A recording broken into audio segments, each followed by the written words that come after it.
Hi guys, today I'll be showing you how to do web scraping using Python and then transfer the script data into Roblox Studio. For this tutorial, we'll be using Selenium, request and BeautifulSoup. To install the tools, all you need to do is do pip install -r requirement.txt.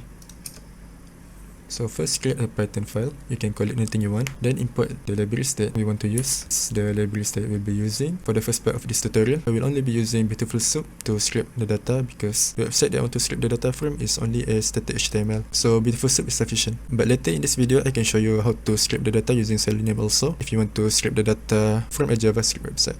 This is the website that I want to scrape the data from. If you press F12 key in your keyboard, it will open up this developer tool. All you need to do is find the elements that you want to scrape. In this case, I want to scrape all this data from this table. So I need to find the elements that represent all of this data. So first find the element that I want to scrape. It can be any data here. And then this data belongs to a TD, which belongs to a TR, which belongs to a T-body, which belongs to this table, which represent all this data. So you need to remember all the elements from the table until TD. Now that we know all the elements that we want to scrape the data from, we can start doing the scraping. First, we need to declare the URL and then get the response using request. Then get the raw HTML and then we can start declaring our BeautifulSoup. So from the website, we know that this is the element that we want to find. We can declare the table is equal to soup.find table with a class name. Oops, class is equal to. Then from this table, we use find because there is only one table with this class name in the website. If you want to be sure, you can do find all and then you can print the length of this table.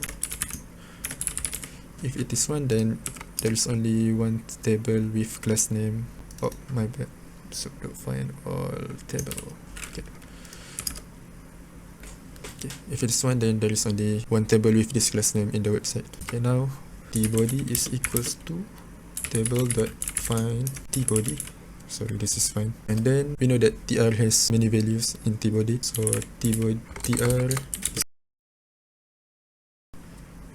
Now, if you look at the website, when you look at the TR, there are many TRs, but we want to separate them so that when we store the data, we can get the unique data for each row. So what we can do is do a for loop. And then from every row, we know there are many TD, so we can use find all.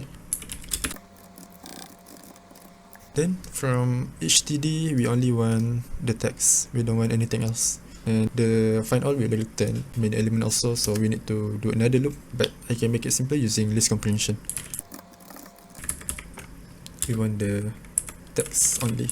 We also need to strip it because usually on the website the data will have many spaces and \n, so we need to strip it. And then we need to store the data. Declare an empty list up here and store the data here. Then we can see the data once the loop was ended. As you can see, it is identical to the website. Now that we have scraped the data, we need to transfer it into Roblox Studio. But to transfer the data into Roblox Studio, you need to first transform this into a JSON format. To do that, you need a dictionary and then pass it to a JSON dump function, which it will return the dictionary into JSON format. So to do that, first we need the dictionary. If you look at the website, dictionary requires keys and value, so this will be our keys. Now that we have keys, we can append dictionary which contain keys and data. Before you transfer keys and data into dictionary, you need to zip it first, so that the first key will be paired with the first data. Now, when you print it, you have list of dictionary. Now that we have the list of dictionaries, we can transform the data into JSON format. To do that, we need to use JSON dump method. In then will be how many keys that you have. So I have 1, 2, 3, 4, 5, 6, 7 key. Now you can see the data in JSON format. Now that we have the data in JSON format, we can start to write it into a JSON or a TXT file. For this tutorial, I'll be using both because there is two methods to transfer data to Roblox Studio.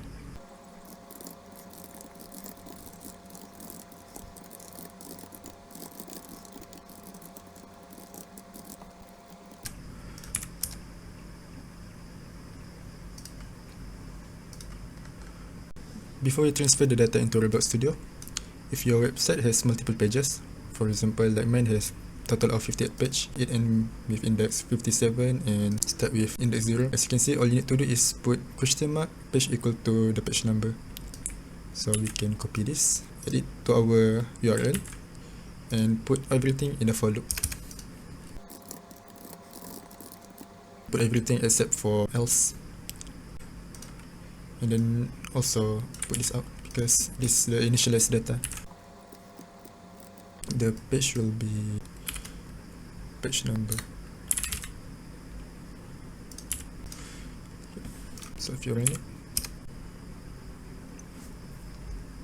as you can see, all the data from the 58 pages has been scraped.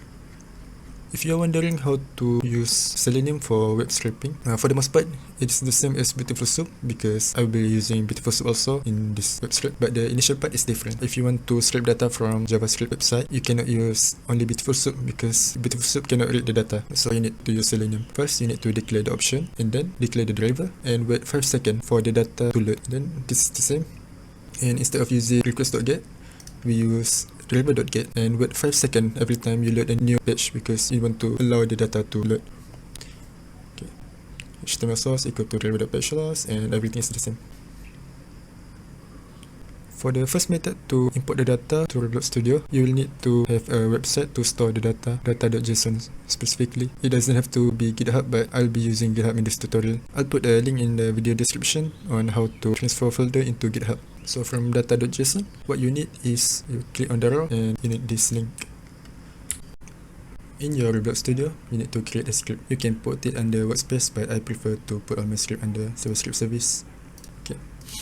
So first you need to get a service called HTTP service. This service allows you to read the data from the URL that you just copied and also transform the data from JSON into readable data in Roblox Studio. To get the JSON data, you need to use getAsync method. This is the data in JSON format. Then to make it readable in Roblox Studio, you need to use JSON decode method. So now if you print the data, you'll get an error because HTTP requests are not enabled. To fix that, you need to go to File, Game Setting, and enable HTTP requests. But this will also make you experience vulnerable. Okay. Now if you click play, you can see data from GitHub, and this is the list of data that we just scraped.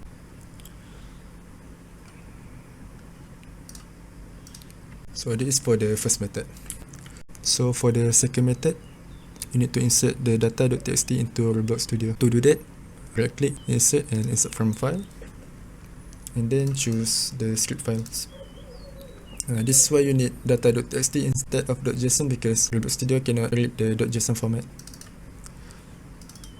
So from there, put a module script and return, double square bracket, and copy all the data from here.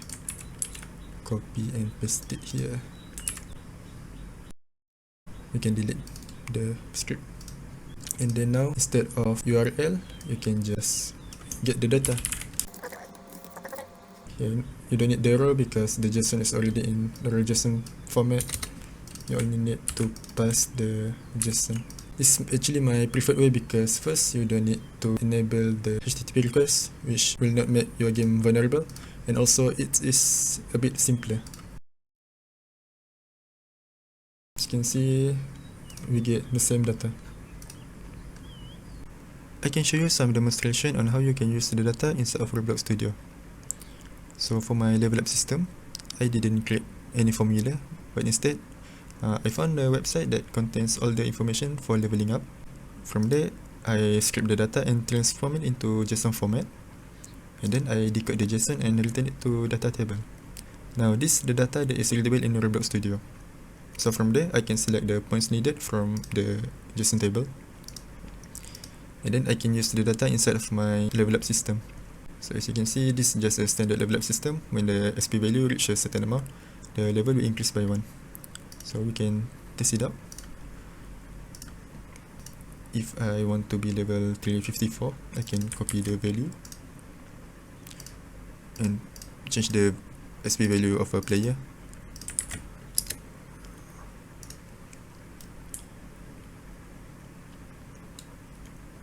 As you can see, the level match exactly the same as the data table. So since there are many information in the internet, you can save a lot of time using this method. Okay. Thank you for watching.